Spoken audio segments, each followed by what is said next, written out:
Welcome to quick review. और हम बात करने लगे हैं जी द इस्लामाबाद मेडिएशन की। और हम ये देख रहे हैं कि इस टाइम पे जो है वो पाकिस्तान फुली जो है वो कोशिश कर रहा है कि किसी तरह से पीस डील हो जाए ईरान और अमेरिका के बीच में। उसके लिए आपने देखा कि जैसे 3 दिन का जो है वो विजिट किया है आसिम मुनीर साहब ने ईरान का, और इसी तरह से 3 दिन का जो विजिट किया गया शहबाज शरीफ साहब की तरफ से, ठीक है, कतर का, सऊदी अरब का और जो है वो टर्की का, और एफर्ट्स की जा रही हैं। तो इस वजह से आपने देखा कि बहुत ज्यादा जो है वो आलमी जो मीडिया है, इंटरनेशनल मीडिया, उसको बहुत ज्यादा हाईलाइट कर रहा है कि भाई पाकिस्तान जो है वो बहुत ज्यादा एफर्ट कर रहे हैं इस पीस डील के लिए, ठीक है, जो इस्लामाबाद टॉक्स हुई थी। क्योंकि पाकिस्तान ये चाहता है कि जो इस्लामाबाद टॉक्स हैं इसको इस्लामाबाद एकर्ड बना दिया जाए, यानी इस्लामाबाद मुआहदा बना दिया जाए, जो तारीख में याद रखा जाए कि भाई तीसरी वर्ल्ड वॉर होने लगी थी और वो इस्लामाबाद एकर्ड के थ्रू जो है उसको खत्म किया गया। तो इसलिए कोशिश की जा रही है। और आपने देखा कि जिस तरह से हमारे जो फील्ड मार्शल हैं उनकी भी बड़ी वाह वाह हो रही है, आपने देखा। इसी तरह से जो शहबाज शरीफ साहब हैं उनको भी, और ट्रंप साहब ने यहाँ तक कह दिया कि भाई अगर ये डील हो गई तो मैं खुद जो है वो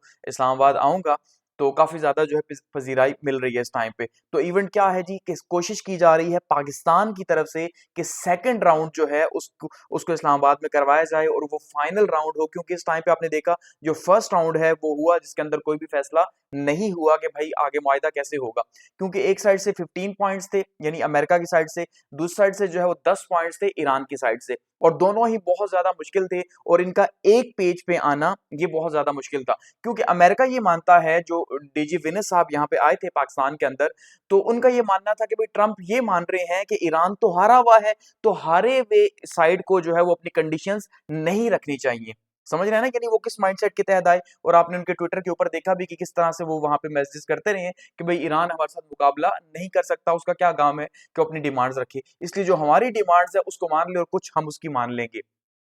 तो उसके बाद अब जब ईरान ने इनकार कर दिया कि भाई ऐसे कैसे, अभी हम तो दोनों बराबरी पे यहाँ बैठे हुए हैं, तो इस वजह से अब जो है वो ये सेकंड राउंड के लिए पाकिस्तान एफर्ट कर रहा है। क्योंकि अमेरिका ने कुछ जो है पॉइंट्स पाकिस्तान को दिए हैं और आसिम मुनीर साहब ने वो कन्वे कर दिए हैं ईरान को 3 दिनों के अंदर कि भाई ये टर्म्स हैं, इनके ऊपर जो है फाइनल एग्रीमेंट होगा, तो कुछ आप सरेंडर करें, ठीक है। जैसे स्ट्रेट ऑफ हुर्मुज है इसको आप कंट्रोल जो है वो दे दें, कमर्शियल कर दें, छोड़ दें। और दूसरा जो है वो ये कहा जा रहा है जी 20 साल के लिए एक मुआहदा हो जाए कि जो यूरेनियम की इनरिचमेंट है, ठीक है जी, वो 20 साल तक के लिए जो है वो ना हो सके और वो उसको कंट्रोल करें 3.67 पे, वही जो 2015 का जो है वो एक कमिटमेंट की गई थी ईरान के साथ, ठीक है। तो अभी फिलहाल जो है वो बातचीत चल रही है, तो कुछ बातें सामने आई हैं, कुछ नहीं। तो पाकिस्तान जो है वो काफी ज्यादा एफर्ट कर रहा है, आपने देखा। तो 22 अप्रैल जो है वो इस टाइम पे काफी इंपॉर्टेंट डेट है, क्योंकि 22 अप्रैल को जो सीज फायर है लेबनान और इसराइल का, ये एंड हो जाएगा। क्योंकि इसराइल जो है फिलहाल वो इनडायरेक्टली इन टॉक्स के अंदर जो है वो शामिल है, आप ये कह सकते हैं। क्योंकि डायरेक्टली तो ईरान और अमेरिका की जो है वो बातचीत हो रही है,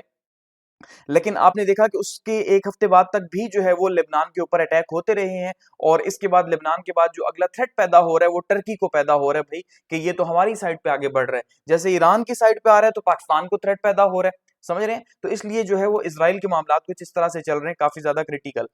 तो अब इसको 22 को एंड हो जाना है, उसके बाद क्या इसराइल ये वॉर जो है स्टार्ट करेगा, ये उससे पहले कोई एग्रीमेंट हो जाएगा, ये काफी ज्यादा जो है वो इंपॉर्टेंट है।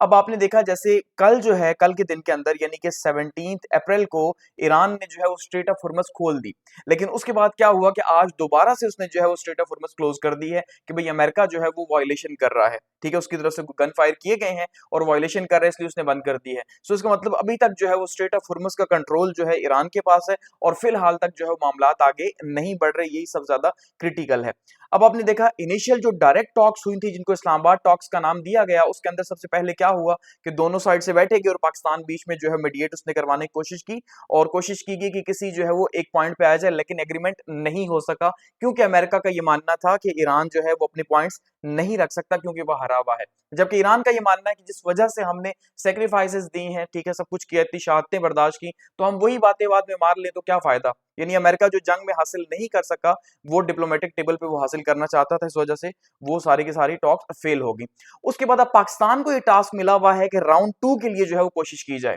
ठीक है जी। राउंड 2 के लिए क्या कोशिश की जाए कि कुछ हम डिमांड्स अपनी कम करते हैं, कुछ ईरान से जो है वो कहा जाए। तो उसके लिए आपने देखा कि भाई हमारे यहाँ से 2 डिप्लोमेटिक मिशन जो है वो निकले हैं बेसिकली।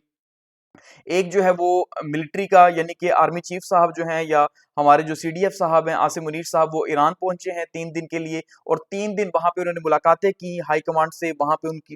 उनके सामने डिमांड्स रखी गई, उनसे बातचीत हुई और भरपूर कोशिश की है उन्होंने। और दूसरी साइड का जो हमारा सिविल डेलीगेशन था, ठीक है जी, वो जो है वो शिबाज शरीफ साहब या प्राइम मिनिस्टर साहब की क़यादत में जो है वो पहुंचा है, पहले सऊदी अरब, फिर कतर, फिर जो है वो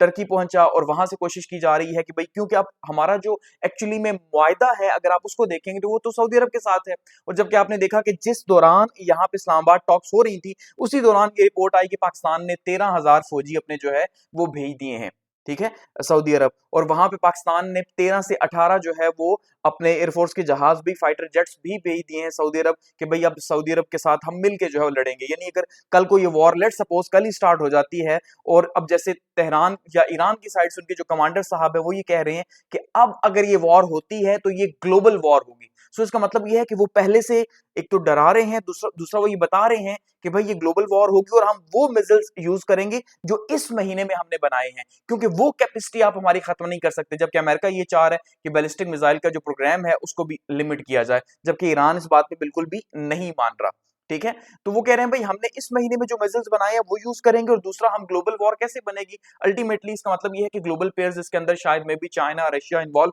हो सकते हैं, और ये भी हो सकता है कि भाई ये जो रीजनल कंट्रीज, जो गल्फ कंट्रीज है, यहाँ पे इसके जो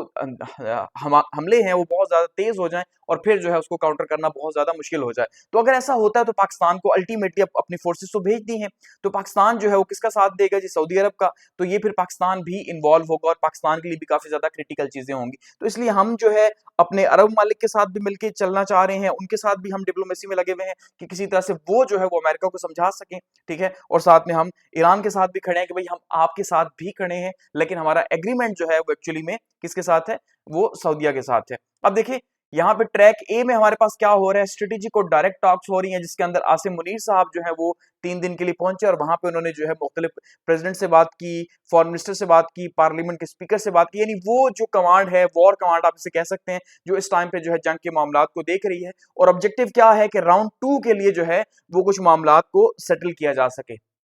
अब कुछ डिमांड्स ये लेके गए थे वहां पे, और कुछ डिमांड्स वहां से लेके आए हैं जो कि अमेरिका के सामने रखी जाएंगी कि भाई ये डिमांड्स हैं। फिर उनमें से जो है वो फैसला होगा कि भाई अब राउंड 2 के अंदर क्या क्या बातें रखी जाएं। वहीं पे ट्रैक 2 के अंदर हमने देखा कि रीजनल डिप्लोमेसी भी पाकिस्तान कर रहा है। जाहिर बात है, ऐसा नहीं है कि हम ईरान की साइड पे जाएं तो वो मुल्क जिनके साथ हमारे ताल्लुकात हैं, जैसे जीसीसी कंट्री जिनसे हम मदद ले रहे हैं, वो ये कहें कि यार ये तो ईरान के साथ ही खुल के हो गए हैं जो हमें ही मार रहा है, समझ रहे हैं ना। तो फिर हमें वहां पे भी जो है चीजों को सेटल डाउन करना है। तो वहां पे सऊदी अरब, टर्की, कतर के दौरे पे, और वहां पे कोशिश की गई किसी तरह से, एक तो ये क्योंकि अमेरिका के एलाए हैं, एक तो अमेरिका इनके थ्रू जो है वो सिग्नलिंग की जाए, दूसरा इन्हें वॉर से दूर रखा जाए कि भाई आप डायरेक्टली अटैक ना करें, ठीक है, उससे मजीद जो है रीजन के अंदर खतरात पैदा होंगे। तो 2 वे डिप्लोमेसी जो है पाकिस्तान की तरफ से हुई है। और इस टाइम पे आपने देखा कि आसिम मुनीर साहब जो है उनकी बड़ी वाह-वाह हो रही है, और उनको जो है वो वेल डन भी मिल रहे हैं,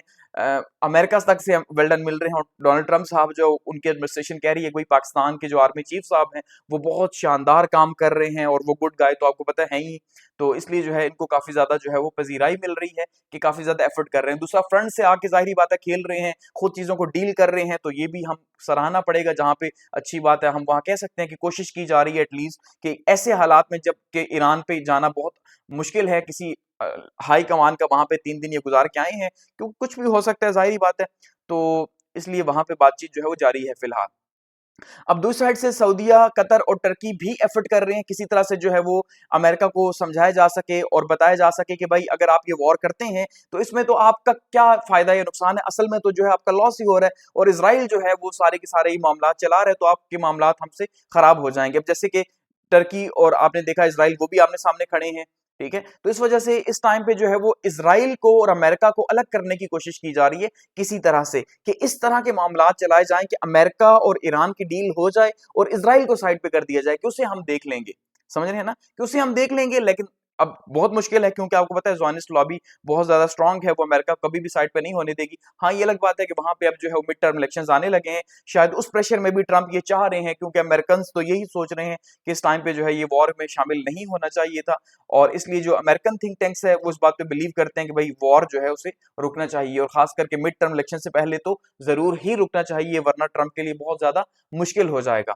तो सबसे इंपॉर्टेंट ये है कि अप्रैल 22 जो है ये प्रेशर सर पे है, क्या straight of Hormuz completely immediately खुलेगी, अभी तो फिलहाल कंट्रोल में है। और ट्रैक 1 और ट्रैक 2 डिप्लोमेसी क्या कामयाब होती है, और ये जो बातें यहाँ से लेके गए थे वहां से लेके आए हैं, और इसके ऊपर क्या कोई मुश्तरका तौर पे बातचीत हो सकती है, नहीं हो सकती, और नए पॉइंट्स क्या सामने आ सकते हैं, इसके लिए भी जो है कोशिश की जा रही है। और एक्सपेक्टेड है कि इसी नेक्स्ट वीक के अंदर जो है, ये जो वीक स्टार्ट हो रहा है कल से, तो इसके अंदर जो है वो शायद नेक्स्ट राउंड जो है पाकिस्तान के अंदर ही हो, राउंड 2, और उसमें कोई ना कोई जो है बातचीत हो सके। तो let's see. Thanks for watching.